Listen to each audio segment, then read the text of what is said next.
ওয়াকফ নিয়ে দিনভর দফায় দফায় অশান্তি আর তারপর ভাঙড়ের সোনপুরের বাজারে অগ্নিসংযোগ করা হয়েছে কলকাতা পুলিশের 5টি বাইকে। ভাঙচুর চালানো হয়েছে পুলিশের জিপ এবং ভ্যানেও। প্রথমে ইট দিয়ে ভাঙচুর করা হয়, তারপর আগুন লাগিয়ে দেওয়া হয়েছে বাইকগুলিতে। কলকাতা পুলিশের গাড়ি ভেঙে চুরমার করে দিয়েছে দুষ্কৃতীরা। রাস্তায় উল্টে পড়ে রয়েছে পুলিশের প্রিজন ভ্যান। ইট বৃষ্টি চলতে থাকে পুলিশের উদ্দেশ্যে। সোমবার সকালে নয়া ওয়াকফ আইন নিয়ে প্রতিবাদ দেখাচ্ছিলেন এসএফআই কর্মীরা। তখনই উত্তেজনা ছড়িয়ে পড়ে। বাসন্তী হাইওয়ের কাছে সোনপুর বাজারে নয়া ওয়াকফ আইনের প্রতিবাদে বিক্ষোভ কর্মসূচি ছিল।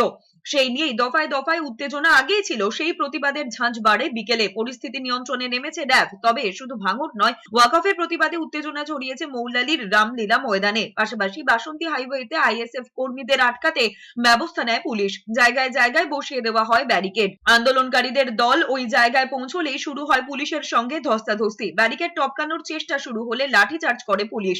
তাতে কয়েকজন বিক্ষোভকারী আহত হয়েছেন বলে অভিযোগ করা হয়েছে। পুলিশের গাড়ি আটকানোয় তুমুল বিক্ষোভও হয়।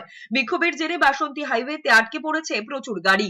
আমাদের স্যারেদের উপরে বিশাল পরিমাণে হঠাৎ চড়া হয়েছে, এসে আমাদের পুলিশের যত গাড়ি ছিল সব পুড়িয়ে দিয়েছে। এখানে পুলিশকে বিশাল মারধর করেছে। আমরা এই গলির মধ্যে লুকিয়েছিলাম, 3 জন, 2 জন কনস্টেবল ছিল, আমি সিভিক।